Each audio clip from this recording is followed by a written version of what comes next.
बदलते भारत की शान।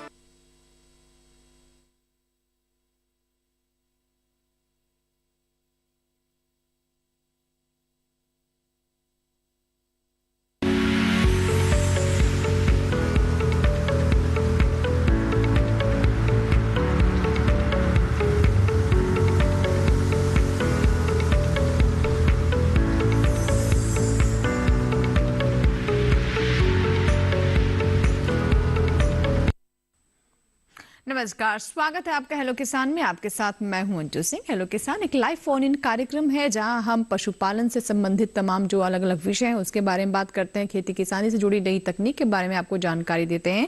और आज के दिन जैसा कि आप जानते हैं कि हम विशेष तौर पर पशुपालन से जुड़े हुए विषय आपके लिए लेकर आते हैं। तो आज का विषय क्या है जिस पर हम आपके सवाल लेंगे, चर्चा करेंगे। आइए सबसे पहले उस पर नजर डालते हैं। आज का हमारा पहला विषय है मुर्गी पालन और साथ ही हम बात करेंगे दुधारू पशु में थनैला रोग से बचाव।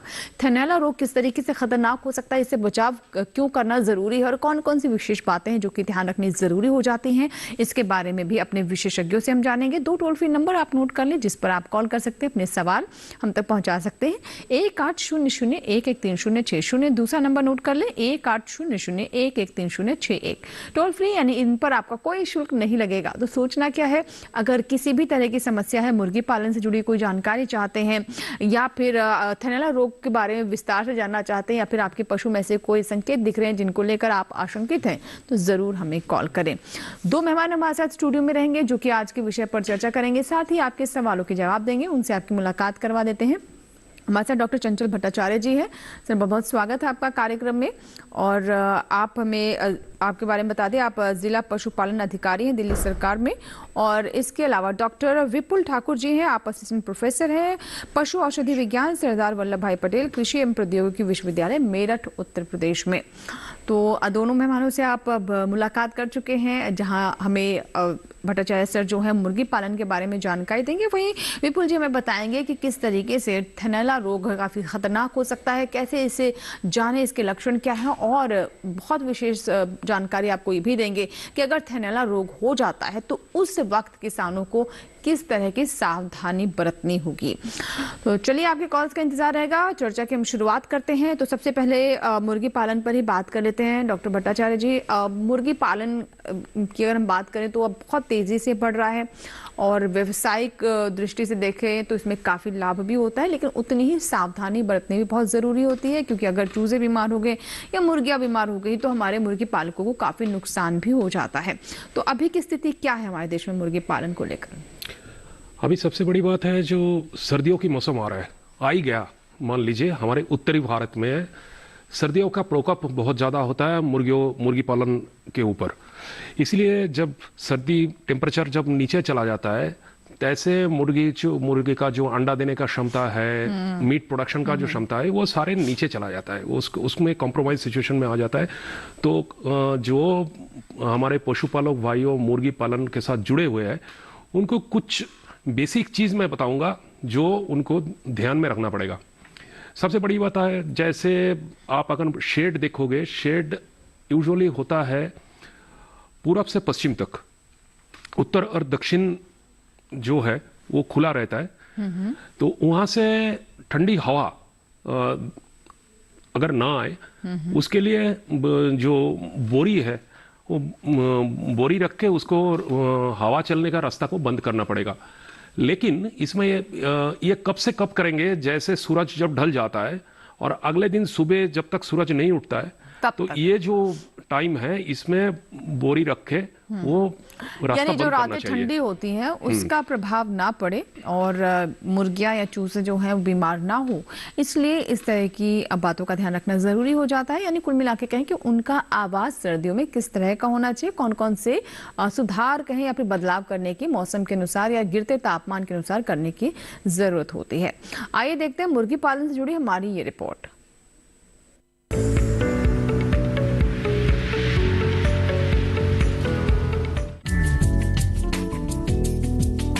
मुर्गी पालन बेहद आसान और कम खर्च में शुरू किया जाने वाला व्यवसाय है।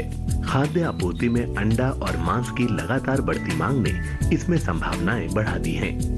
एक बार शुरू होने के बाद ये व्यवसाय चलता रहता है और बढ़ता रहता है। जो किसान कुक्कुट पालन शुरू करने जा रहे हैं वो कुछ खास बातों का ध्यान रखें। जैसे पोल्ट्री फार्म खोलने से पहले मुर्गी पालकों को चाहिए कि वो चूजों को खरीदने से लेकर उनको बेचने तक काफी एहतियात बरतें।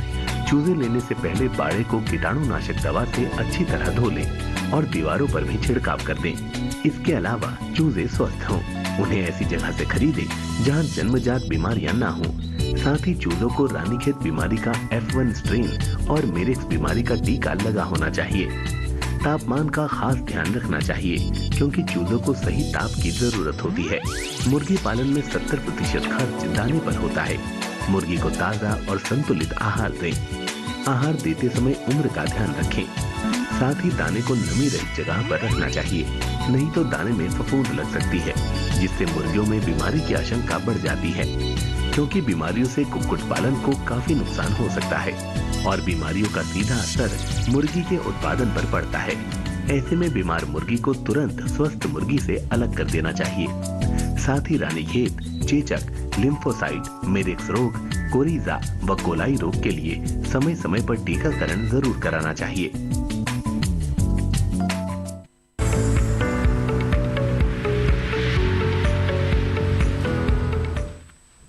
तो सर्दियों में वैसे ही जो वजन की वृद्धि है उसमें थोड़ी कमी आ जाती है, अंडे देने की दर जो है वो भी कम हो जाती है और अगर आपकी मुर्गियां बीमार हो गई हैं तो इससे और भी ज़्यादा आपको नुकसान हो सकता है। इसलिए बहुत ज़रूरी है कि सही समय पर सही जो प्रबंध हैं वो हमारे मुर्गी पालक कर लें। अब बात करते हैं आज के हमारे दूसरे विषय के बारे में, वो है दुधारू पशु में थनैला रोग, जिसके बारे में हमने आपको कार्यक्रम की शुरुआत में बताया। तो थनैला रोग किस तरीके से पशु की दूध देने की क्षमता पर प्रभाव डालता है, उसके पूरे स्वास्थ्य को कई बार घेर लेता है और यहाँ तक इस तरह के भी हालात पैदा हो जाते हैं कि पशु के थन काम करने ही बंद कर देते हैं। तो ऐसी स्थिति ना आए, तो इसको लेकर हमारे एक्सपर्ट क्या कहते हैं, तो आइए बात करते हैं डॉक्टर विपुल से। डॉक्टर विपुल, थनैला रोग क्यों इतना खतरनाक माना जाता है या फिर ये पीड़ादायक भी होता है, जो पशु है उसके लिए भी बहुत दर्दनाक रहता है? देखिए, भारतवर्ष में जो अपनी गाय और भैंस पाली जाती है मुख्यतः स्वच्छ दूध उत्पादन के लिए पाली जाती है, क्योंकि दूध जो है आहार है जिसको गांव में शहर में सभी लोग अच्छे से लेते हैं। थनैला रोग, जैसा कि इसका नाम ही दर्शाता है, थनों में सूजन, इसको अंग्रेजी भाषा में मैस्टाइटिस भी कहा जाता है और ये इन्फेक्शन के कारण होता है और इससे स्वच्छ दूध उत्पादन में बहुत बड़ी बाधा है और लाभकारी दूध उत्पादन में भी एक बहुत बड़ी बाधा है। इसमें जैसा कि मैंने बताया कि थनों में सूजन या थन लेवटी में अडर में सूजन आ जाती है, लेकिन उससे भी ज़्यादा खतरनाक ये तो हो गया, इसके दो प्रकार होते हैं। एक होता है क्लिनिकल, यानी कि जिसमें आपको लक्षण देखने को मिलते हैं थनों में सूजन। इससे पहले जो अवस्था है वो है सब क्लिनिकल मैस्टाइटिस, जिसे हम कहते हैं, यानी कि लक्षण आने से पहले की अवस्था में ही जो जीवाणु या कीटाणु होते हैं जो इस रोग को करते हैं वो दूध को उत्पादन में नुकसान पहुंचाना शुरू कर देते हैं और इससे आपके पशु का दूध उत्पादन घटना शुरू हो जाता है। वो डेयरी इंडस्ट्री के लिए, लाभदायकारी पशुपालन के लिए बहुत ज्यादा खतरनाक है। स्वच्छ दूध उत्पादन तो मिलता ही नहीं, कई सारी बीमारियां आजकल हम देख रहे हैं कि पशुओं से इंसानों में भी आ रही हैं। तो थनैला रोग मुख्यतः थनों की सूजन जिसे हम कहते हैं, सब क्लिनिकल मैस्टाइटिस, जिसमें लक्षण नहीं देखने को मिलते, यानी कि सूजन देखने को नहीं मिलेगी लेकिन दूध घटना शुरू हो जाएगा। मुख्य लक्षण यही होता है, या दूध में पतला हो जाएगा या किसी प्रकार का परिवर्तन देखने को मिलेगा। इसको हम थनैला रोग कहते हैं। इसके मुख्य लक्षण है थनों में सूजन, दूध में किसी भी प्रकार का बदलाव आना, जो कि जो दूध होता है उसको देखने को मिलेगा, या तो दूध गाढ़ा हो जाएगा या पतला हो जाएगा। हमारे दर्शक बताते हैं कि फटा फटा सा छींचड़े आने लगते हैं, जिसको फटा हुआ दूध आने लगता है। अगर उसे आप सफेद कपड़े से छानेंगे तो भी उसमें छींचड़े आपको देखने को मिलेंगे। कभी कभी जब दूध, ये रोग बहुत गंभीर अवस्था में पहुंच जाता है तो इसमें खून भी आने लगता है दूध में। तो ये थनैला रोग के विभिन्न प्रकार होते हैं जिसके बारे में आगे चर्चा करेंगे। बिल्कुल, तो थनैला रोग के बारे में आगे हम चर्चा करेंगे, लेकिन उससे पहले हम ये रिपोर्ट देख लेते हैं। और अगर आपको भी लगता है कि आपके पशु में ऐसी कोई समस्या है, ऐसे कोई संकेत मिल रहे हैं, दूध अचानक से पतला हो रहा है, गाढ़ा हो रहा है, या फिर कई बार ऐसे दर्शक भी बताते हैं कि दूध दूहने के बाद पानी पानी दिखाई देता है ऊपर, ऐसी कोई भी चीज़ अगर आप भी देख रहे हैं अपने पशु में तो ज़रूर हमें फ़ोन करें आप। उससे पहले रिपोर्ट देखते हैं।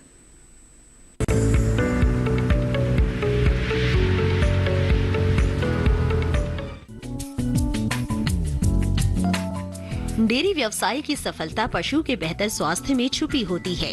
पशु जितना सेहतमंद होगा, दूध की गुणवत्ता और मात्रा में उतना इजाफा होता है।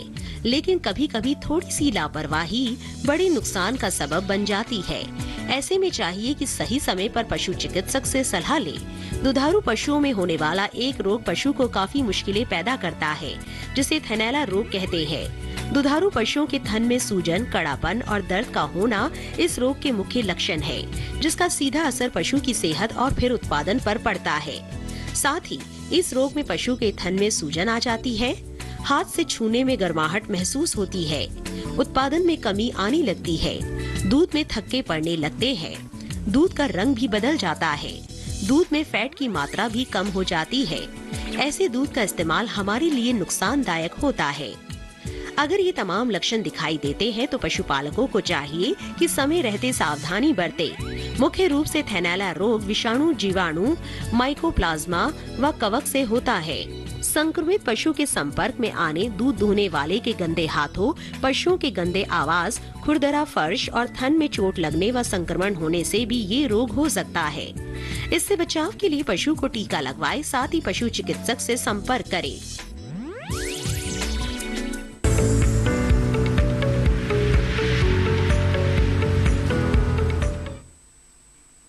तो देखिए आपने अभी ये रिपोर्ट जिसमें हमने बहुत सारे कारण भी बताए कि कई बार थैलेला रोग कैसे हो जाता है। और अक्सर ये होता है कि अब जब व्यावसायिक डेयरियां हैं तो हम अपनी सहूलियत के लिए, साफ सफाई के लिए पक्की फर्श बना लेते हैं, लेकिन कई बार ये पशुओं के लिए उतनी सही नहीं होती है या फिर कहें उतनी सुविधाजनक नहीं होती है। इससे भी थैलेला रोग आपने जैसे कि रिपोर्ट में भी देखा कि चोट उनके थन में लगने की आशंका रहती है। तो कुछ सावधानी आप इस तरह पर बरत सकते हैं, उसके बारे में भी आगे आपको बताएंगे। तो आज के दोनों विषय के बारे में विस्तार से हमने आपको जानकारी दे दी, मुर्गी पालन और साथ ही दुधारू पशु में थैलेला रोग, इसके कारण क्या है, लक्षण क्या है और बचाव किस प्रकार से करें। आपकी कॉल्स का हमें इंतजार रहेगा। टेलीविजन स्क्रीन पर हम लगातार आप देख सकते हैं कि नंबर हम फ्लैश कर रहे हैं, जहां से आप नंबर नोट करें और हमें कॉल करें, अपने सवाल हम तक पहुंचाएं। अब डॉक्टर चंचल, अब आपसे जानकारी ले लेते हैं सबसे पहले, क्योंकि देखिए शुरुआत में ही आपने कहा कि सर्दियां आ ही चुकी हैं, अब तो दिसंबर है, सब सर्दी आने में कौन सा कहें कि समय बाकी है। और ये तो वो समय है जब अचानक से कई बार तापमान काफ़ी ज़्यादा गिर जाता है। तो इस वक्त जो हमारे मुर्गी पालक हैं उनके लिए क्या सलाह रहेगी, क्योंकि जो बदलाव उन्होंने करने थे वो 1-2 महीने पहले कर लिए होंगे, क्योंकि हम कार्यक्रम के माध्यम से बताते रहते हैं। लेकिन जब अचानक तापमान गिर जाता है या फिर पाले जैसी स्थिति बन जाती है, उनके लिए किस तरह से अपनी प्रिपरेशन रखें वो? मैं 2-3 टिप्स दे देता हूँ। सबसे पहले तो वो जो जहाँ पे मुर्गी पालन कर रहे हैं उसका टेम्परेचर मेंटेन करने के लिए उनको हीटर की इस्तेमाल करना चाहिए। हीटर नहीं तो ब्लोअर, इस तरह की चीज़ों की इस्तेमाल करना चाहिए, जिससे अंदर की तापमान, फार्म के अंदर की तापमान प्रॉपरली मेंटेन रहे। ठीक है ना। 95 डिग्री 90 डिग्री फ़ारेनहाइट ऐसे अगर तापमान बनाए रखे तो वो कंफर्टेबल होता है, वो आरामदायक होता है मुर्गी के प्रति। संतुलित पशु आहार के बारे में हम लोग बात कर रहे थे। संतुलित पशु आहार के बारे में हमें अच्छी तरह से सोचना पड़ेगा। सर्दी में प्रोटीन कंटेंट संतुलित पशु आहार में ज्यादा होना चाहिए, बढ़ा देना चाहिए। 1 किलो में 3400 कैलोरी एनर्जी प्रोडक्शन होना चाहिए संतुलित पशु आहार से। जो अगर गर्मी के मौसम में हम देखें तो वो 3100 किलो कैलोरी होता है, 3100 होता है। तो सर्दी में थोड़ा सा हमें बढ़ा देना चाहिए। जैसे हमारे जो ऑयल केक वगैरह जो यूज करते हैं वो उसकी परसेंटेज थोड़ा ज्यादा बढ़ा देना चाहिए, सोयाबीन मिल की परसेंटेज थोड़ा ज्यादा बढ़ा देना चाहिए, सो दैट वो प्रॉपरली उनको प्रोडक्शन के लिए और अपना बॉडी टेम्परेचर मेंटेन करने के लिए, शरीर की तापमान मेंटेन करने के लिए दोनों साइड से उनको संतुलित पशु आहार से पूर्ति मिल जाए। ये बहुत इंपॉर्टेंट चीज है। बिल्कुल। और देखिए सर्दियों में होता ये है कि ऊर्जा इसलिए ज्यादा लगती है पशुओं की या मुर्गियों की, क्योंकि अपने तापमान को रेगुलेट करने के लिए ज्यादा ऊर्जा इस्तेमाल की जाती है। ये हम इंसानों के साथ भी होता है और इसीलिए आपने देखा भी होगा कि हमें भी सर्दियों में ज्यादा भूख लगती है, ज्यादा हमारी जरूरत बढ़ जाती है। इसी तरीके से पशुओं के साथ भी है। तो मुर्गियों में भी एक तो आहार उनका जितनी कैलोरीज होती थी आमतौर पर, उससे इस सर्दी के समय में जैसे जैसे सर्दियां बढ़ती है उसे भी मेंटेन करना जरूरी हो जाता है। और विस्तार से बात करेंगे कि कौन कौन से और विकल्प हो सकते हैं, किस किस तरीके से प्रोटीन कंटेंट को और बढ़ाया जा सकता है।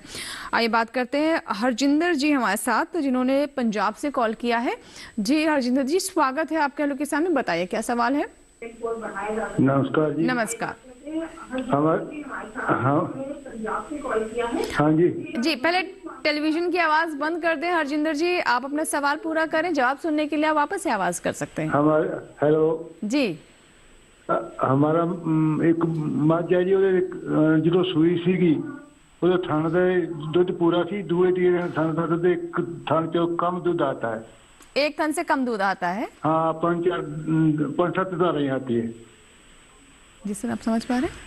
ये कब से आ रहा है इसमें कम हरजिंदर जी? ये सर 2.5-3 महीने से है सर। देखिए, इसके बारे में हम आगे भी चर्चा करेंगे हरजिंदर जी। ये क्रॉनिक मेस्टाइटिस का केस है, यानी कि बीमारी काफ़ी पुरानी हो चुकी है। इसमें मैं जहाँ तक जानकारी है मुझे, इसमें पहले कभी ना कभी सूजन आई होगी, जो थनैला रोग आया होगा, और लापरवाही के कारण अक्सर क्या हमारे यहाँ पे गाँवों में रीत रहती है कि पशु जो दूध अच्छा देता है, किसान सबसे पहले सोचता है कि हमारे पशु को नज़र लग गई और वो मिर्ची आदि के टोटके करता रह जाता है। लेकिन क्योंकि ये बीमारी थनों में बहुत तेज, क्योंकि थनों में दूध होता है और दूध एक संपूर्ण आहार है, ये जीवाणुओं के लिए भी संपूर्ण आहार है। तो 2-3 दिन के अंदर ही जो जीवाणु इसको बीमारी को करते हैं या कवक इस बीमारी को करते हैं, वो थनों को इतना ज्यादा नुकसान पहुंचा देते हैं कि थनों में सूजन आने, जैसे एक बार थनों में जो कोशिकाएं हैं, जो दूध बनने वाली कोशिकाएं, उनको नष्ट हो गई तो उसके स्थान पर फिर वो फाइब्रोसिस होती है। फाइब्रोसिस का अर्थ है कि वो कोशिका, एक जख्म हो गया, जख्म को भरने के लिए जैसे हमारा घाव भरता है तो स्कार टिश्यू बन जाती है, तो वो वाली कोशिकाएं दोबारा नहीं आती हैं अगर इलाज नहीं हुआ होगा, जिनसे दूध बनता है। इसी के कारण उसका दूध उत्पादन बहुत ज्यादा कम हो गया है। हालांकि ये इसमें सेरेटोपेप्टाइडेज, अगर ज्यादा पुरानी बीमारी नहीं है, सेरेटोपेप्टाइडेज की गोलियां दे सकते हैं जो इस फाइब्रोसिस को घोलने में मदद करेंगी, और उम्मीद करता हूं कि इनका दूध उत्पादन फिर से उतना ही स्तन से आने लगेगा। डॉक्टर विपुल, जैसे कि आपने बताया कि अभी जिस स्थिति में उनका पशु है, जो थन की स्थिति है, इसकी जड़ बहुत पहले जम चुकी होगी, तो कैसे पता करें? क्योंकि हल्की सूजन आई, कई बार किसान सोचता है कि हो सकता है थनों में दूध अधिक है, इस तरह की भी चीजें हो जाती हैं, तो ये इस कैसे समझे कि ये शुरुआत हो चुकी है और उसे सावधान हो जाना चाहिए?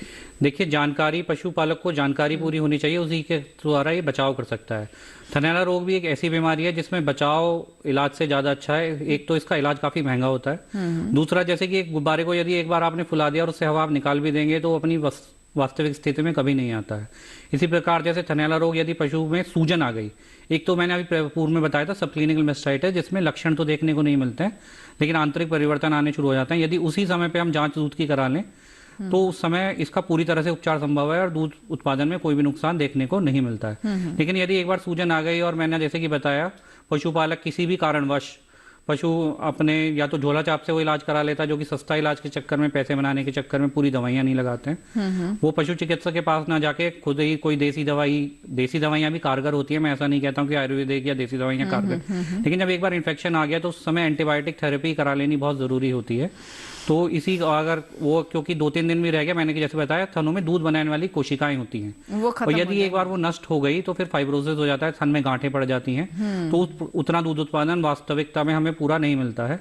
और चारों थन जो है अलग अलग होते हैं, जैसा कि इन्होंने बताया कि एक ही थन में ज्यादा समस्या आई है, तो चारों थनों में ज्यादातर एक साथ इन्फेक्शन देखने को भी कभी नहीं मिलता है जी। तो ये लापरवाही के कारण ही इन्फेक्शन होता है। मेस्टाइटिस को एक मैनेजमेंटल या प्रबंधन संबंधी बीमारी भी कहा जाता है, जिसके आगे हम आगे चर्चा करेंगे। ठीक है सर, तो बिल्कुल देखिए, अगर किसी भी तरह की आशंका हो, कुछ भी आपको अपने पशु में पहले से बदलाव नजर आए, तो उसे आप बिल्कुल भी नजरअंदाज ना करें, क्योंकि अगर पशु के थन खराब हो गए तो आपको ये बड़ा आर्थिक नुकसान हो सकता है। फिलहाल इसी के साथ ही यहाँ वक्त एक छोटे से ब्रेक का, कहीं मत जाइएगा, देखते रहे हेलो किसान।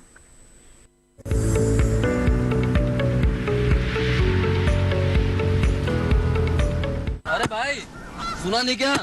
केसीसी ने किसानों का जिंदगी बदल दिया है। देश के छोटे किसान 1,60,000 रुपये तक का कर्ज बिना किसी गारंटी को ले पाएंगे। ब्याज खोरों से भी पीछा छुटा। मैं तो जैविक खेती का पूरा सामान मंगा लिया, केसीसी का भी कोई दबाव नहीं है। ब्याज चुकाने के लिए पूरा 1 साल मिलता है। समय पर भुगतान करने पर केवल 4% के सालाना ब्याज पे लोन मिल गया मुझे। अपना आधार कार्ड, लेटेस्ट फोटो और जमीन के कागजात लेके अप्लाई करो बस। और नामांकन भरने के लिए जेब भी ढीली नहीं करनी पड़ी।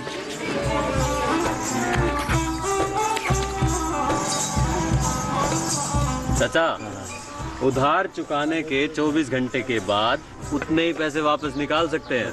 केसीसी ने किसानों की जिंदगी वाकई बदल दी है। तो आप भी किसान क्रेडिट कार्ड अपनाएं और सहजता से ऋण पाएं।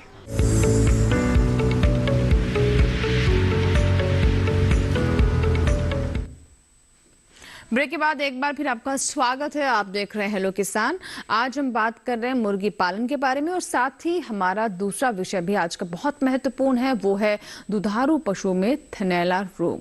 इसके कारण क्या हो सकते हैं, लक्षण क्या है और बचाव क्या है, इस पर आज हम चर्चा करें और आपके कॉल्स ले रहे हैं। और ब्रेक के बाद एक और कॉलर हमारे साथ जुड़े हैं, नंद स्वरूप मिश्रा है, उत्तर प्रदेश के बाराबंकी से इन्होंने हमें फोन किया है। नंद स्वरूप जी, स्वागत है हेलो किसान में। बताएं क्या सवाल है। नमस्ते मैडम, मेरा नाम नंद स्वरूप जी, नमस्कार। मैं जानना चाहता हूँ मुर्गियों में जो जीवाणु रोग लगते हैं उसमें कौन कौन से रोग आते हैं। दूसरी जो एक बैक्टीरियल रोग लगता है उसमें कौन कौन से आते हैं, इससे क्या फायदा है। और दूसरी जो थनैला रोग होता है तो दूध दूहने के पहले और दूध दूहने के बाद क्या करना चाहिए। दूध दूहने का हमारा कौन सा तरीका अच्छा हो। कभी कभी हम बछड़े को छोड़ देते हैं या बढ़िया को छोड़ देते हैं, जो उसको तो पता नहीं कि थन में थनैला हो गया तो वो अपने हिसाब से पीती है तो थन को नुकसान पहुंचाता है, तो उस समय में क्या करना चाहिए। जी, बहुत अच्छे सवाल हैं आपके नंद स्वरूप जी। तो सर पहले मुर्गी पर बात कर लेते हैं। हाँ, सबसे पहले मैं ये बताना चाहूँगा, आपके मुर्गी फार्म की जो मैनेजमेंट है ना, वो मैनेजमेंट को आप सही रखिए। आपके जो लीटर मुर्गी जो लीटर में खड़े होके सारे दिन बिताते हैं, वो लीटर की जो टेक्सचर है, मतलब वो लीटर कभी भी आप जब हाथ से पकड़ के लीटर को बॉल बनाने की कोशिश करेंगे, वो बॉल नहीं बनना चाहिए, ठीक है ना। वो एकदम ऐसे इस तरह से होना चाहिए जिससे अमोनिया कंटेंट लीटर में बहुत कम हो।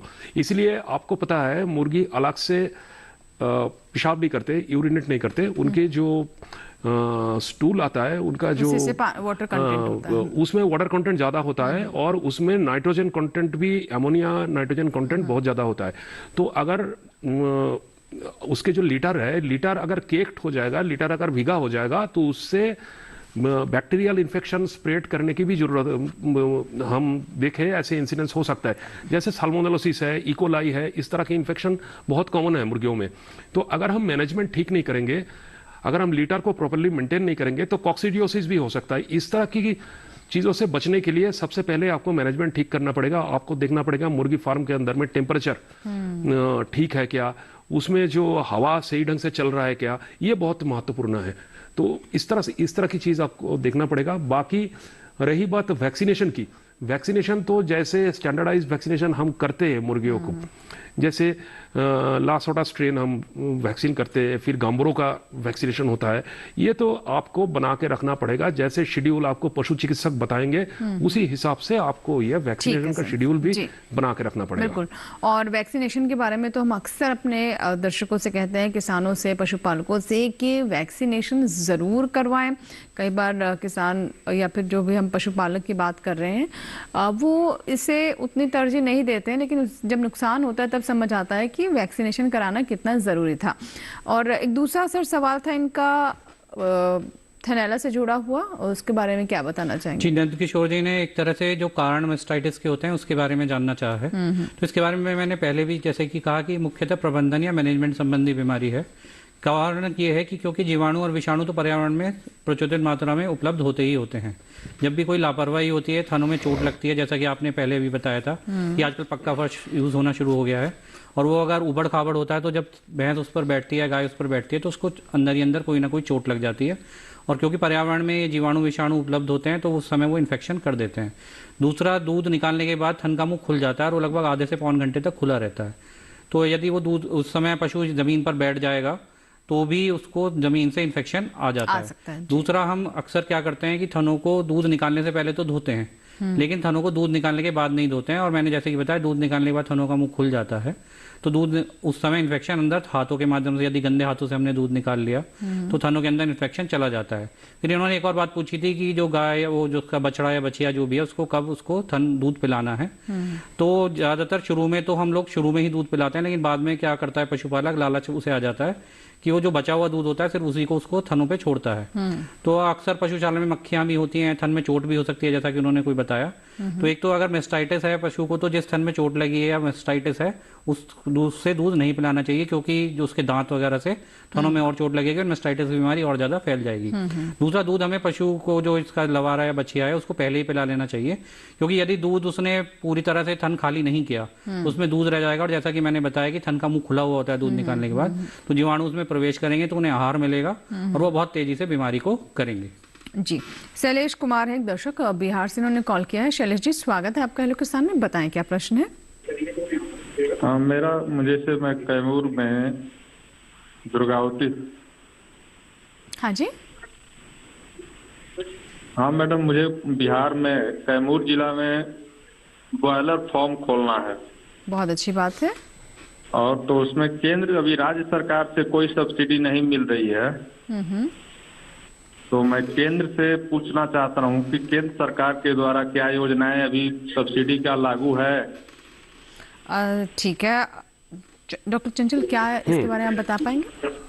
मैं जानकारी देना चाहूंगा आपको। हमारे देश में जितने नेशनलाइज्ड बैंक है, मतलब राष्ट्रों के अंडर में जितने बैंक है, जैसे स्टेट बैंक ऑफ इंडिया है, पंजाब नेशनल बैंक है, इस तरह के बहुत सारे बैंक हैं, वहाँ पे मुर्गी पालन के लिए लोन की प्रबंध होता है। तो अलग अलग जगह में अलग अलग तरीका से लोन दिया जाता है। तो आप वहां पे संपर्क करके देख सकते हैं। हमारे देश में एक बैंक है जिसको नाबार्ड कहा जाता है, जो खास करके कृषि और पशुपालन के लिए लोन देते हैं। ये नेशनलाइज्ड बैंक के माध्यम से लोन उपलब्ध करवाते हैं किसान के लिए। तो मेरे हिसाब से आपके वहाँ जो भी बैंक होगा, वहाँ पे बैंक में जाके आप इस सिलसिले में बात करिए, वो आपको सही ढंग से गाइड करेंगे। जी, अब बात कर लेते हैं सर, जैसे कि आहार के बारे में बात कर रहे थे, तो कौन कौन से अच्छे विकल्प हो सकते हैं, कौन कौन से सोर्सेज हैं जिसके बारे में ध्यान रखना चाहिए मुर्गी पालकों को इस मौसम में? हाँ, मुर्गी पालक एक चीज मैं जरूर बताऊंगा। सबसे पहले तो मैंने जो मैनेजमेंट के बारे में बताया वो तो देखना ही पड़ेगा आपको। तापमान सही ढंग से देखना पड़ेगा। संतुलित पशुहार के बारे में हमने बात किया है। एक पॉइंट में मैं आना चाहता हूं, जैसे हम जहां पे मुर्गी पालन करते हैं वहां पे हम फीडर और वाटरर, मतलब बर्तन जो इस्तेमाल करते हैं, कोई बर्तन में हम खाना देते हैं, कोई बर्तन में हम पानी देते हैं। खाना जिस बर्तन में हम देते हैं, कभी भी वहां पे 50% से ज्यादा खाना नहीं दीजिएगा। इसीलिए हमने रिसर्च करके देखा है, अगर 50% से ज्यादा खाना आप वहां पे देते हैं तो मुर्गी वो खाना को खराब करता है, आपको नुकसान पहुंचता है। इसीलिए 70% जो खर्चा है मुर्गी पालन में, वो 70% खर्चा खाना के ऊपर है, फीड के ऊपर है। पानी के बारे में मैं ये बताऊंगा, सर्दी में पानी थोड़ा सा कम दीजिएगा, इसलिए सर्दी में प्यास कम लगता है। और सर्दी में और एक चीज मैं बताऊंगा, जब आपको कोई दवाई पिलाना पड़ेगा, नहीं तो वैक्सीन देना पड़ेगा, वो ज्यादातर हम पानी के माध्यम से देते हैं। जिस दिन ये चीज करना पड़ेगा उस दिन आप पानी का बर्तन मुर्गियों के सामने से हटा लीजिए। 2 घंटा 3 घंटा 4 घंटा पानी बिल्कुल नहीं दीजिएगा। फिर पानी में दवाई मिला के, नहीं तो वैक्सीन मिला के मुर्गियों के सामने रखिए और कम परिमाण में रखिए। आधा बर्तन भर के पानी दीजिए, पूरा बर्तन भर के पानी नहीं दीजिए। फिर आप देखेंगे मुर्गी वहां पे जा रहा है और पानी पी रहा है, और उसके शरीर में जो मेडिसिन पहुंचना है और वैक्सीन जो शरीर में पहुंचना है वो सही ढंग से पहुंच रहा है। तो ये किसान भाई जो मुर्गी पालक है, मैं उनको अनुरोध करूंगा वो इस चीजों के ऊपर ध्यान दे। यानी कुल मिलाकर जो भी वैक्सीन या फिर उनको दवा देनी है, तो क्योंकि सर्दियों में टेंडेंसी होती है कम पानी पीने की, तो उसको बढ़ाने के लिए पहले पानी 2-4 घंटे 3 घंटे 4 घंटे ना दें मुर्गियों को, ताकि सही जब प्यास बनेगी तभी वो पानी पिएंगे और वो वैक्सीन या दवा उनके अंदर प्रवेश कर पाएगी। हमारे साथ एक दर्शक हैं, आयन से बात करते, कृति है फोन लाइन पर, माफ कीजिएगा प्रीति है फोन लाइन पर। हेलो प्रीति जी, मुझे सुन पा रही हैं आप? जी हाँ बिल्कुल जी, नमस्कार, स्वागत है आपका हेलो किसान में। बताइए क्या सवाल है? बस्ती उत्तर प्रदेश से हैं आप हमारे साथ फोन लाइन पर। जी हाँ मैम, मेरी भैंस के थन में एक थन से दूध नहीं आ रहा है, पता नहीं कि उसका थन बहुत टाइट हो गया है। टाइट हो गया और मैम थनैला रोग का बिल्कुल भी कोई लक्षण दिखाई नहीं पड़ रहा है। डॉक्टर को भी दिखाया लेकिन कुछ फर्क नहीं पड़ रहा है, दवाई से भी। डॉक्टर विपुल, ये कौन सा ब्याह है इसका, कौन सी ब्याह ब्याह चुकी है? कितनी बार बच्चा दे चुकी है? मैम सर एक बार, पहला बच्चा है उसका। देखिए कुछ उसमें जो है पहले से ही थन का मुंह सूजन आ रखी है उसमें, या दर्द होता है उसमें थन में? नहीं नहीं सर, दर्द बिल्कुल भी नहीं होता। दूध आया ही नहीं उसमें शुरू से? उसको छूने शुरू में दूध आया था उसमें जब ये ब्याई थी? प्रीति जी शुरू में दूध आया क्या? जब ब्याई थी उसके बाद दूध आया था कुछ समय उस थन में, या शुरू से ही दूध नहीं आया था? अब उसके थन से दूध नहीं आ रहा है, एक थन से, बाकी 3 से आ रहे हैं। देखिए प्रीति जी, है तो ये थनैला रोगी, इसमें फाइब्रोसिस या किसी कारण से उसमें मांस आ जाता है तो थन का मुंह बंद हो जाता है। तो उसको थन के मुंह को खुलवाने की प्रयास कीजिएगा वेटनरी सर्जन के द्वारा। दूसरा, ये जो थन अकड़ गई, इसको भी थनैला का रोग, फाइब्रोसिस हो गई है थन में, इसमें थनैला रोग अवश्य आया होगा। जब क्लिनिकल मेस्टाइटिस आपने उस समय ध्यान नहीं दिया होगा, और ये रातों रात ही बीमारी बहुत तेजी से फैली होगी जिसके कारण ये थन इस तरह से हो गया है। लेकिन आप इसे एक बार वेटनरी सर्जन को, जो सर्जरी के विशेषज्ञ होते हैं, उनको दिखा लीजिए, ताकि जो आपके आसपास जो भी सर्जरी में विशेषज्ञ हों, थन का मुंह हो सकता है बंद हो गया हो, तो थन में जो नली होती है जिससे दूध आता है वो बंद हो गया, यदि वो खोल दी जाएगी साइफन के माध्यम से तो दूध आना उसमें शुरू हो जाएगा। हालांकि ये बता रही है बहुत टाइट हो गया है तो फाइब्रोसिस हो गई है, तो इसमें पोटेशियम आयोडाइड या सेरेटोपेप्टाडेज पशु चिकित्सक के माध्यम से आप इसमें देंगे, तो यदि संभावना है थोड़ी बहुत भी तो ये अवश्य ही इसमें दूध आने लगेगा। जी सर, चलिए अब थनैला रोग पे हम बात कर ही रहे हैं और कॉल भी इससे जुड़ी है। जैसे ये कह रही हैं कि ये बिल्कुल बहुत ज़्यादा यहाँ पर कॉन्फिडेंट लग रही थी कि थनैला तो है ही नहीं, तो किस तरीके से लक्षण पहचाने कि क्या क्या हो सकता है थनैला? देखिए थनैला में जिसमें एक तो थन में सूजन आ गई तो ये तो कंफर्म ही है कि थनैला रोग हो गया है, इसको मेस्टाइटिस कहते हैं, थन में सूजन कहते हैं। इससे पहले भी इसकी पहचान, जैसा कि हमने पहले भी चर्चा कर ली है थोड़ी सी, दूध में अचानक से किसी भी प्रकार का बदलाव आना, उसमें चिकनाई कम हो जाना, ज्यादा हो जाना, छींचड़ आना या फटा हुआ दूध आने लगना, दूध में खून आने लगना, इस तरह के लक्षण, या दूध में जब आप दूध दोहता है भले ही सूजन ना हो रही लेकिन पशु अचानक उसको दर्द फील होता है जब थन को उसको दबाया जाए, पशु लात उठा के दिखाएगा या जैसे ही आप दूध निकालेंगे तो पशु पैर मारेगा, तो ये आप समझ सकते हैं कि पशु को उसमें दर्द हो रहा है थन में, तो ये थनैला रोग का प्रमुख लक्षण है। इसके अलावा उबालने पे भी दूध कभी कभी तुरंत ही फट जाता है, आपने तुरंत उबाला, उस समय भी आपको देखने में सामान्य लग रहा है, लेकिन आपने उसको आधे घंटे बाद ही उबाला सर्दियों के मौसम में भी तो फट गया, तो निश्चित रूप से दूध में कोई ना कोई इन्फेक्शन आ चुका है थन के माध्यम से, तो ये थनैला रोग के मुख्य लक्षण है। पहचानने के लिए इसके लिए जो सब क्लिनिकल मेस्टाइटिस है उसकी जांच बहुत जरूरी है, जिसमें California mastitis test, white side test मुख्य टेस्ट है, जिनके माध्यम से इनको करके यदि ये पॉजिटिव आते हैं तो इसके लिए इसके बाद हम कल्चर टेस्ट, या जिसको आप एंटीबायोटिक सेंसिटिव टेस्ट कहते हैं, उसमें वो बैक्टीरिया या जीवाणु को हम लोग लेबोरेटरी में, जो हमारी लेबोरेटरी प्रयोगशाला होती है, उसमें आइसोलेट करके कि किस जीवाणु के कारण ये हो रहा है और उस पर कौन सी दवाई कारगर है उसका पता करते हैं, ताकि उपयुक्त उपचार उसको दिया जा सके। जी बिल्कुल, तो देखिए ये कुछ बातें हैं जिसका ध्यान रखें, बहुत ज़रूरी है ध्यान रखना। हमारी जो दर्शक थी वो कह रही थी कि थनैला रोग तो है ही नहीं, लेकिन जो लक्षण बता रही है वो थनैला रोग के ही हैं, और यहाँ तक हालात पहुँचे उससे पहले ही आप सजग रहें। फिलहाल वक्त एक छोटे से ब्रेक का, कहीं मत जाइएगा, देखते रहें हेलो किसान।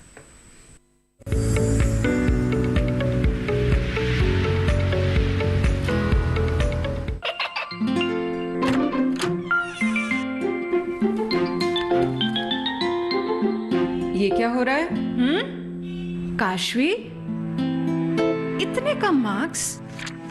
काशू बेटा पढ़ा करो, पढ़ोगी नहीं तो आगे कैसे बढ़ोगी? मम्मा मैं भी तो आपसे यही कहना चाहती हूँ, पढ़ा करो। आप पढ़ोगे नहीं तो आगे कैसे बढ़ोगे? मतलब?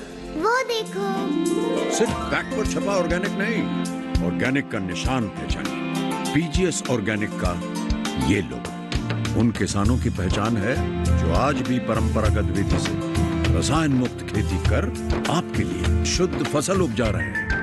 अब समझे मम्मा, अगर मैं प्योर ऑर्गेनिक फूड नहीं खाऊंगी तो अच्छे मार्क्स कहाँ से लाऊंगी? अच्छा बच्चों, जैविक खेती की इस मुहिम को आगे बढ़ाइए, शुद्ध ऑर्गेनिक अपनाइए।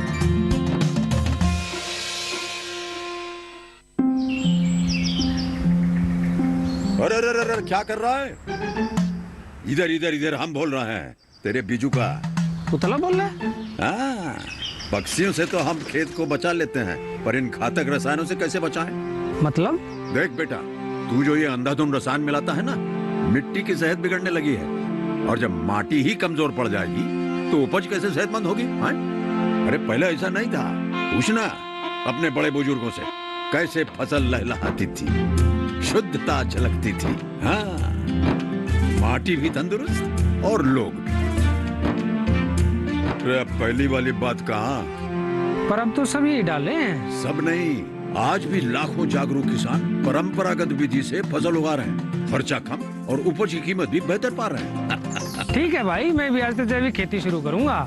माटी से प्रेम की परंपरा है, परंपरागत खेती।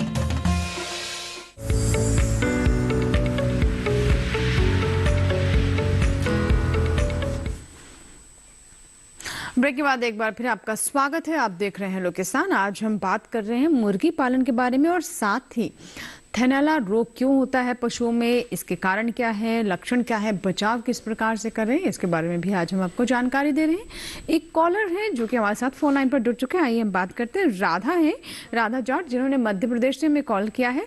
राधा जी, स्वागत है आपका हेलो किसान में। आप सीहोर से बात कर रही हैं, बताएं क्या सवाल है? हमारा ये सवाल है कि हमारी जैसे पहले राधा जी टेलीविजन को म्यूट कर दें, अपना सवाल पूरा करें। हाँ, हमारी भैंस ना पहले अच्छे 5 लीटर दूध देती थी जी। हमारी भैंस पहले 5 लीटर दूध देती थी, जैसे सर्दी लगी ना तो 2 लीटर दूध देने लग गई है। ठीक है, पहले इनकी जी। देखिए राधा जी, ये जो है सर्दी में रख रखाव तो बहुत, आज सर्दी का मौसम शुरू हो गया है पूरे उत्तरी भारत या मध्य प्रदेश में से आप बोल रहे हैं। तो सर्दी का मौसम, सर्दी के कारण बुखार भी उसको आ सकता है और इन्फेक्शन हो जाते हैं। तो बुखार आने पर तो साधारणतः पशु का प्रोडक्शन घट ही जाता है। इसके अलावा आप दूध की भी जांच करा लें। यदि आपको लग रहा है थनों में किसी प्रकार का दर्द है या दूध में सिर्फ कमी आई है, चारों थनों में कम हो गया है, तो मेस्टाइटिस जाता है। मैं मानता हूँ कि चारों थनों में अक्सर ऐसा होता है कि चारों थनों में एक साथ इन्फेक्शन देखने को नहीं मिलता है।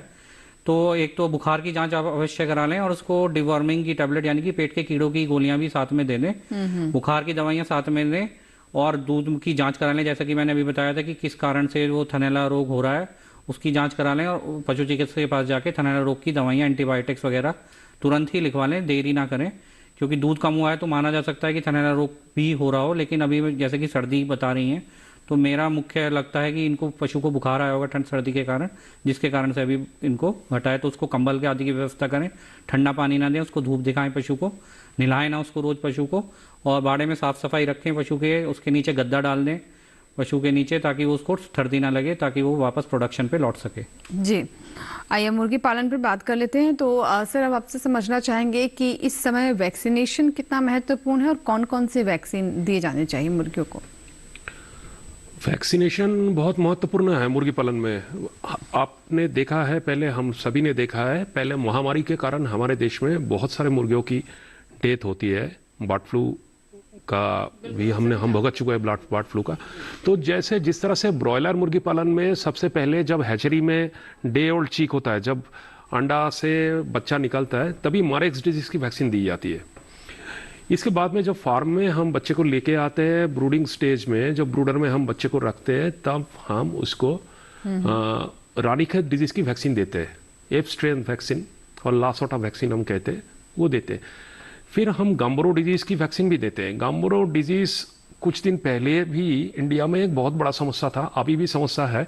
गम्बरो डिजीज में क्या होता है, मुर्गी की इम्यून सिस्टम खराब हो जाता है। जैसे एड्स में इंसान की इम्यून सिस्टम खराब हो जाता है, ऐसे वो गम्बरो डिजीज में इम्यून सिस्टम खराब हो जाता है।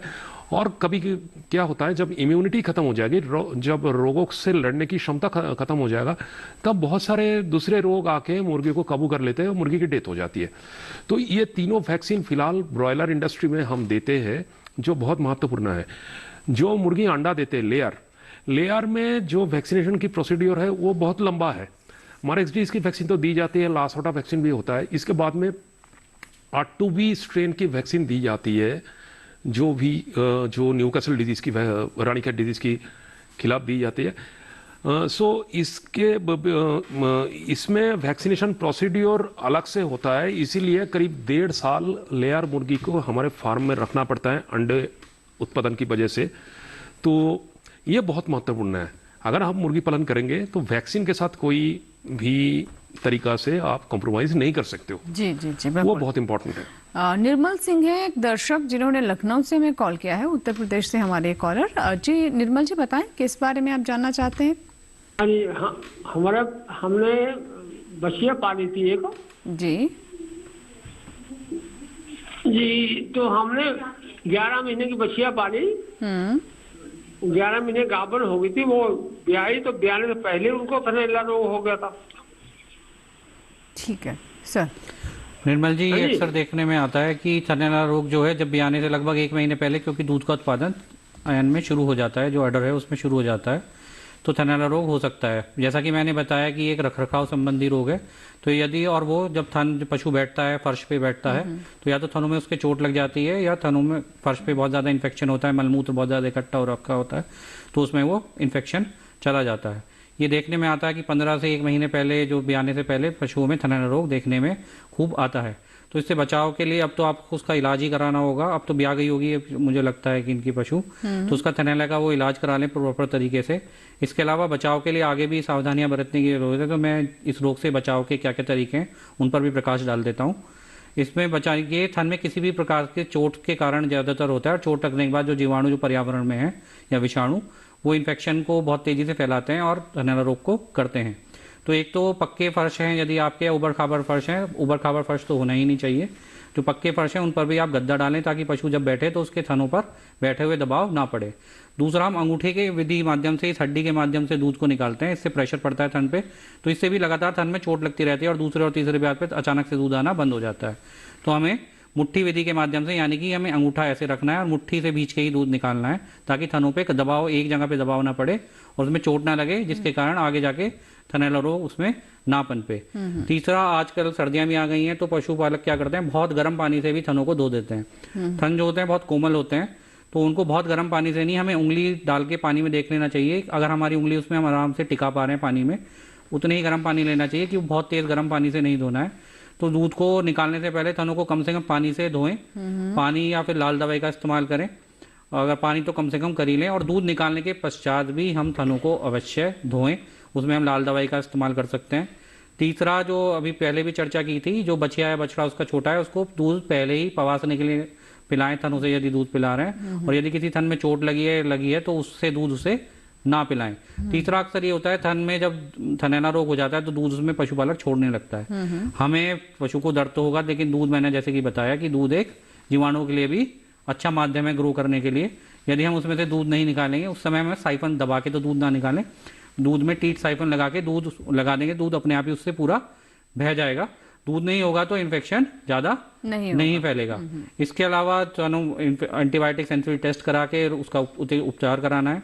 तीसरा, एक मेस्टाइटिस जो है, मेट्राइटिस के साथ भी, यानी कि जो पशु की जो बच्चेदानी होती है उसमें सूजन आ जाती है, उसमें से मैला वगैरह जब पशु भी आता है तब नहीं निकलता है, तो उसके कारण भी मेस्टाइटिस मेट्राइटिस कॉम्प्लेक्स देखने को मिलता है, यानी कि बच्चेदानी में भी सूजन आती है और थनों में भी वो इन्फेक्शन आ जाता है। तो ये भी देखना है कि पशु ने जब ब्याया है तो ठीक से मैला जेल वगैरह डाल दे, कोई बच्चेदानी में इन्फेक्शन उसके ना आए। इसके अलावा जब दूध सूखने लगता है उस समय भी हमें देखने का, इसलिए कभी कभी जो पहले से ब्याया हो, कभी कभी मेस्टाइटिस शुरू में ही आ जाती है, पशु ने दूध देना शुरू किया और मेस्टाइटिस पहले दिन से ही आ गई।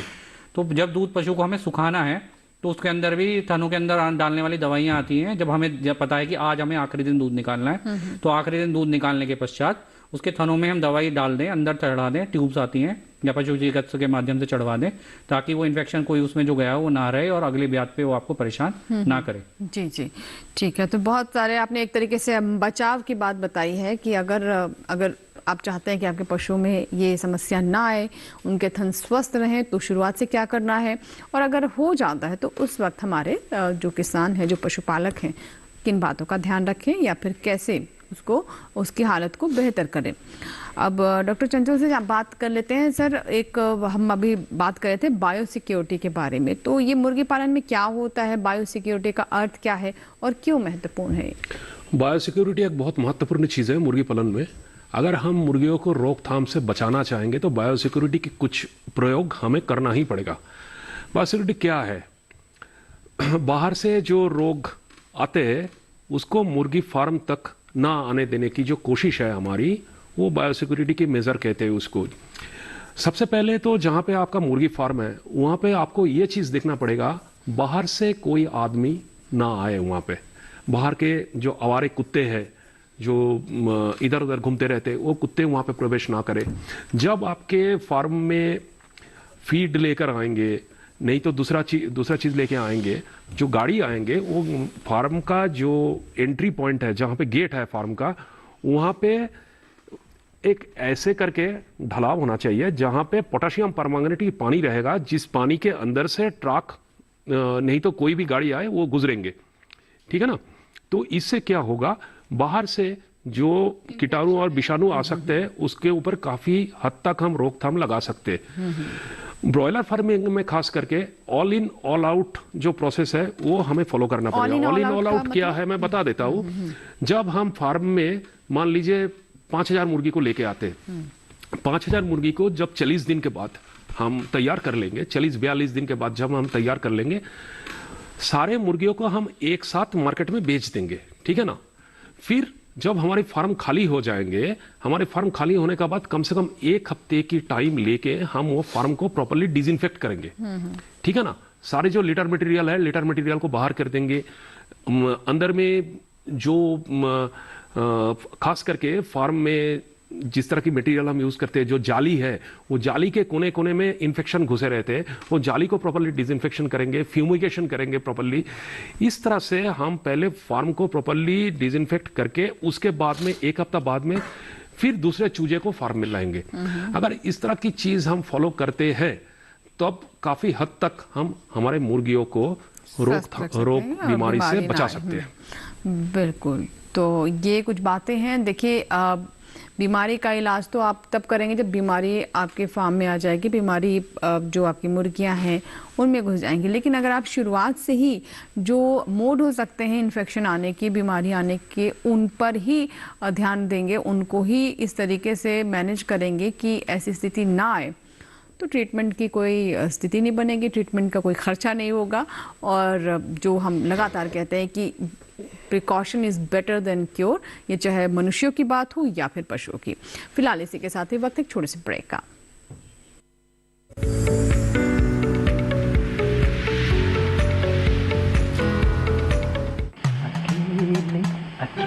अरे वाह भैया, अकेले अकेले। अरे तू भी ले, पर खाएगा कैसे? मैं ऑर्गेनिक खेती की बात कर रहा रे बेटे। अकेले अकेले खेती कब तक करेगा? मतलब गांव में 20-25 किसानों का समूह बना के पंजीकरण करवा ले, फिर सरकारी ट्रेनिंग भी मिलेगी और मुफ्त जैविक बीज खाद भी। फिर पीजीएस ऑर्गेनिक की सरकारी मोहर के साथ तेरी उपज आकर्षक पैक में पहुंचेगी बड़े बाजार तक। अच्छा? हाँ। अरे भाई, कहाँ चल दिया? सबको साथ लाने, आमदनी बढ़ाने। तो किसान भाई समझ गए ना, साथ मिलकर ऑर्गेनिक खेती कीजिए, अपनी परंपरा को आगे बढ़ाइए, ज्यादा मुनाफा कमाइए। माटी से प्रेम की परंपरा है परंपरागत खेती।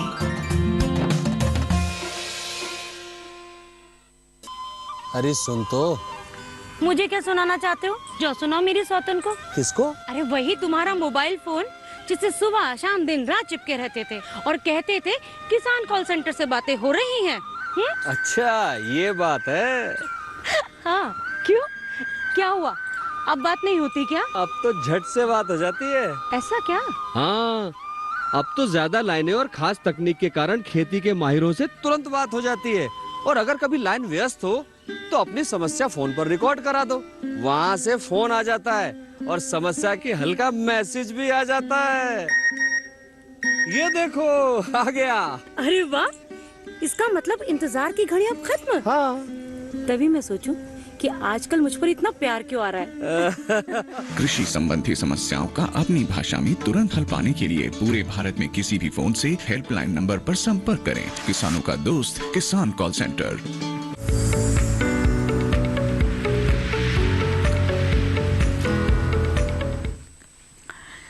ब्रेक के बाद एक बार फिर आपका स्वागत है। आप देख रहे हैं लोग किसान। आज हम बात कर रहे हैं मुर्गी पालन की और साथ ही दुधारू पशुओं में थनैला रोग की समस्या के बारे में। अब कार्यक्रम के अंतिम पड़ाव में पहुंच चुके हैं, तो जल्दी से हमें फोन करें अगर आप अपना सवाल अब तक हम तक नहीं पहुंचा पाए हैं। अब एक कॉलर हमारे साथ हमी है जिन्होंने हमें मध्य प्रदेश से कॉल किया है। आई हमी जी से बात करते हैं। हेलो हमी जी, मुझे सुन पा रही हैं आप?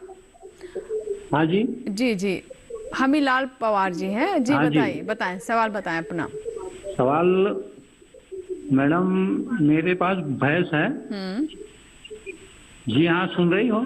जी बिल्कुल, हम सुन रहे हैं। अपना सवाल पूरा कीजिए। हाँ जी, वो भैंस गर्भावस्था में है और उसका योनि मार्ग से शरीर मतलब बाहर अंग बाहर निकलता है, इसकी रोक। जी अमिलाल जी, आपका सवाल मैं समझ पा रहा हूँ कि वो जो है उसका बच्चेदानी का मुंह थोड़ा खुलता है जब वो बैठती होगी खास तौर पे। तो इसके लिए बचाव के लिए, क्योंकि अब 8वां महीना उसका आ चुका है, ब्याने का समय भी उसका 8वें से हो चुका है, तो एक तो कैल्शियम की कमी के कारण ये देखने को मिलता है। तो डॉक्टर से सलाह लेके आप यदि उसमें कैल्शियम दिलवा देंगे तो जरूर लाभ मिलेगा। इसके अलावा जो उसका बैठने का भाग जो बैठती है तो उसके पीछे का हिस्सा जो है ऊंचाई पे कर दीजिए, या तो उसके आगे के पैर जहाँ पे आते हैं बैठती है वहाँ पे कोई हल्का सा गड्ढा खोद दीजिए। अदरवाइज आप पीछे की तरफ 2 गद्दे डाल दीजिए जहाँ उसके पीछे के पैर आते हैं। तो पीछे जब ऊंचा हो जाएगा तो उसके पीछे के हिस्से पे दबाव नहीं पड़ेगा, पेट आदि का जब पशु बैठता है तो दबाव नहीं पड़ेगा, तो उसकी बच्चेदानी का मुंह जो है, उसके अंग जो है दिखाई नहीं देंगे। तो ये 2 व्यवस्थाएं आप कीजिए। थोड़ा प्रिकॉशन बरतने की जरूरत है, क्योंकि कभी कभी प्रोलैप्स भी हो जाता है, बच्चे दानी पूरी बाहर भी आ जाती है इस समस्या में अगर ज़्यादा जोर पड़ता है। और थोड़ा उसको हरा चारा दीजिए और बहुत ज़्यादा उसको चारा मत दीजिए, क्योंकि बहुत ज़्यादा चारा आप देंगे और वो पेट बहुत ज़्यादा भरेगी तो उस पर फिर से प्रेशर पड़ेगा उसकी बच्चेदानी पे, तो ये समस्या और ज़्यादा बढ़ सकती है। तो इन सावधानियों को बरतने की आपको आवश्यकता है अमिलाल जी। जी ठीक है, बिल्कुल अमिलाल जी, इन बातों का ध्यान रखिए। और अब बात कर लेते हैं मुर्गी पालन पर। तो डॉक्टर चंचल, अब हमने ये भी देखा कि सर्दियों में जो बर्ड फ्लू, इसको अगर हम इस बात की चर्चा ना करें तो मुझे लगता है कि चर्चा ही अधूरी रह जाती है। तो इसको लेकर क्या बताना चाहेंगे दर्शकों को? हाँ, बर्ड फ्लू एक बहुत बड़ा समस्या है, खास करके हमारे देश में सर्दियों के टाइम ये बर्ड फ्लू आउटब्रेक होता है। बर्ड फ्लू कैसे होता है वो मैं बता देता हूँ। जो बाहर से जो पक्षियाँ आते हैं यहाँ पे, जैसे साइबेरिया से, मंगोलिया से उड़ के, वो हमारे देश में जो तालाब है, जो लेक है, वहाँ पे इकट्ठे हो जाते हैं। तो जो तालाब लेक में हमारे लोकल बर्ड्स जो होते हैं, जैसे बतख है खास करके, वो अगर बर्ड फ्लू की कीटाणु लेके आते हैं बाहर से, तो जैसे वो कांटेक्ट में आएंगे हमारे यहाँ के बतख के साथ, वो बर्ड फ्लू की कीटाणु उसमें बतख में ट्रांसमिट कर देते हैं। जैसे कैरियर बन जाता है। हाँ, कैरियर बन जाता है, तो उसी से बर्ड फ्लू ज़्यादातर फैलता है। तो मैं तो ये बताऊंगा, अगर इस तरह की चीज़ कोई भी आपके नज़र में आ जाए, बतख मर रहा है, बतख में ऐसे कोई प्रॉब्लम्स हो गया कोई जगह में, मुर्गियां मर रही है अचानक, तो आप फौरन अपने पशु चिकित्सक से संपर्क करिए। इसीलिए ये जो टाइम है, ये नवंबर दिसंबर से ही बर्ड फ्लू आउटब्रेक की चांसेस है हमारे पास। हमारे पशुपालन मंत्रालय से ऑलरेडी इसके बारे में सूचना आ चुकी है। तो मैं तो इसीलिए ये बताऊंगा, आप थोड़ा सा सावधान रहे, अपना आंख कान खुला रखे। अगर इस तरह की कोई समस्या है तो फौरन पशुपालक को मैं यही अनुरोध करूंगा, वो पशु चिकित्सक के साथ संपर्क करें। जी बिल्कुल। तो देखिए, अब जैसा कि बता चुके हैं कि एक तरीके से ये सावधानी बरतने के लिए निर्देश भी आ चुके हैं। तो हम अपने कार्यक्रम के माध्यम से भी आपको बता रहे हैं कि अगर बर्ड फ्लू को लेकर किसी भी तरह का संकेत है, या फिर मुर्गियां अचानक से बीमार हो रही हैं, या फिर कोई भी ऐसा ही जो आमतौर पर जो आप चीज़ें, जो उनका व्यवहार है उसमें बदलाव देखते हैं, तो इसे गंभीरता से लें और जो एक्सपर्ट है, जो विशेषज्ञ हैं, उनसे ज़रूर कंसल्ट करें। सर, अब अंत में हम बात कर लेते हैं पशु में, खासतौर पर दुधारू पशु के रखरखाव के बारे में बात कर लेते हैं। जो ठंडक है, ठंड जैसे काफ़ी बढ़ गई है, तो इसमें किन बातों का ध्यान रखना चाहिए? देखिए, जैसे कि सर्दियां आ गई हैं और पशुओं को और मनुष्य को दोनों को ही सर्दियां प्रभावित करती हैं। एक बहन का फोन मध्य प्रदेश से आया था कि ठंड लगने के कारण दूध का उत्पादन कम हो गया है। एक तो ठंड में जो पशुओं के जो है ऊर्जा सारी जो है उत्पादन की जगह उनका टेम्परेचर मेंटेन करने में लगने लगती है। तो इसके लिए आवश्यकता है कि हम कृत्रिम व्यवस्थाएं करें थोड़ी सी पशुशाला में और पशु के ऊपर, ताकि उसकी ऊर्जा जो है ठंड से बचने में यूज ना होकर प्रोडक्शन में ही लगी रहे, ताकि वो समुचित उत्पादन हमें दे सके और लाभकारी पशुपालन हम कर सकें। इसके लिए जैसा कि हम उसको पशु को कंबल पहना सकते हैं।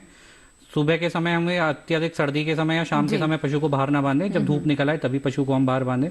पशुशाला पे भी पर्दे लगाए हम, ताकि सीधी हवा से उनको दिक्कत ना हो। दूसरा एक बहुत जरूरी बात मैं बताना चाहूंगा, क्योंकि पानी आजकल जो है टंकियों से आने लगा है, तो पानी हम स्टोर करके रख लेते हैं, तो रात्रि के समय वो पानी बहुत ज्यादा ठंडा हो जाता है, 2 डिग्री 3 डिग्री 1 डिग्री तक पहुंच जाता है। तो ठंडा पानी पशु को नहीं देना है, क्योंकि मुख्य कारण पशुओं को ठंड लगने का ठंडा पानी भी बहुत बड़ा कारण है जो अंदर हम पशु पालते हैं। तो हमें उन पशु को ताजा पानी देना है। अगर ताजा पानी उपलब्ध नहीं है तो कृपया करके पशु को गर्म पानी करके दें। पशु को धूप में नहलाएं। बहुत से पशुपालक सफाई पे इतना ज्यादा ध्यान देते हैं कि वो पशु को रोज नहला रहे हैं, छोटे पशु को भी रोज नहला रहे हैं। तो धूप में ही पशु को नहलाएं और ताजे पानी से पशु को नहलाएं। इसके अलावा उनके चारे में खलचूरी की जो तेल वाले पदार्थ हैं, थोड़ा तेल आदि भी बढ़ा दें, ताकि उनको ऊर्जा मिले। बसा बढ़ा दें उसमें, ताकि उनको ऊर्जा मिले। ऊर्जा से वो अपना बॉडी का टेम्परेचर मेंटेन कर पाए और उसके ठंड के होने वाले जो दुष्प्रभाव हैं उनसे पशु अपने आप को बचा पाएं। ठीक है सर, बहुत बहुत अच्छी बातें बताई, बहुत महत्वपूर्ण बातें आपने बताई हैं। और सर अब आपसे भी अंत में मैं चाहूंगी कुछ और बात आप बताना चाहेंगे मुर्गी पालकों को हमारे? हाँ, मुर्गी पालकों को मैं यही बताऊंगा, वो थोड़ा सा अपना मुर्गियों के लिए ध्यान रखे। हमारे उत्तर भारत में जो सर्दी की लहर है अभी चल रही है, उससे अपने मुर्गी को बचाए, खाने के बारे में अच्छी तरह से ध्यान दे। इस तरह की चीज मैं बताऊंगा आम तौर पे, जो मैंने जो बता दिया, तो इसके बारे में बातों का ही ध्यान रखें, सभी लोग थोड़ा ध्यान रखें। जी जी बिल्कुल, बहुत बहुत शुक्रिया डॉक्टर चंचल आपका भी, डॉक्टर विपुल आपका भी स्टूडियो में आए, और बहुत सारे कॉल्स भी आए, सभी कॉलर्स के जवाब भी आपने दिए और विषय पर भी बहुत विस्तार से चर्चा की। बहुत बहुत धन्यवाद आपका। तो ये तो बात हुई कि मुर्गी पालन में किस तरीके से इस मौसम में सावधानी बरतें, और इसके अलावा दुधारू पशु में थनैला रोग कैसे हो जाता है, लक्षण क्या है, बचाव क्या है, और सर्दियों में जो दुधारू पशु हैं उनका रखरखाव किस प्रकार करें ताकि उनकी उत्पादन क्षमता बनी रहे, नीचे ना जाए। और इसी के साथ ही आज के हेलो किसान में फिलहाल इतना ही, लेकिन अगले अंक का यानी कल का हमारा विषय क्या है, आइए अब डालते हैं उस पर नजर। कल का हमारा विषय है रबी फसलों में खरपतवार नियंत्रण। इसके अलावा हम बात करेंगे प्राकृतिक खेती पर भी। दोनों विषय से जुड़े अगर आपके कोई सवाल हैं तो आप हमें ईमेल भी कर सकते हैं। आप हमारा ईमेल पता नोट कर लें, hellokisan2015@gmail.com, ये हमारा ईमेल एड्रेस है जिस पर आप हमें अपने सवाल भेज सकते हैं। इसके अलावा सोशल नेटवर्किंग प्लेटफॉर्म पर भी हम आपके लिए उपलब्ध हैं। फेसबुक पर आईडी देखिए हेलो किसान DD लाइव, इंस्टाग्राम पर भी आप हमें फॉलो कर सकते हैं hello.kisan, और ट्विटर पर भी आप हमें फॉलो करें हेलो किसान DD। तो ये हमारे सोशल नेटवर्किंग जो प्लेटफॉर्म्स हैं, जो तमाम माध्यम हैं, उनके आईडी हैं, हमें फॉलो करें, अपने सवाल हम तक पहुंचाएं। इसके अलावा आप कॉल सेंटर से भी हमें संपर्क कर सकते हैं। डीडी किसान का कॉल सेंटर नंबर नोट कर लें 1800113060।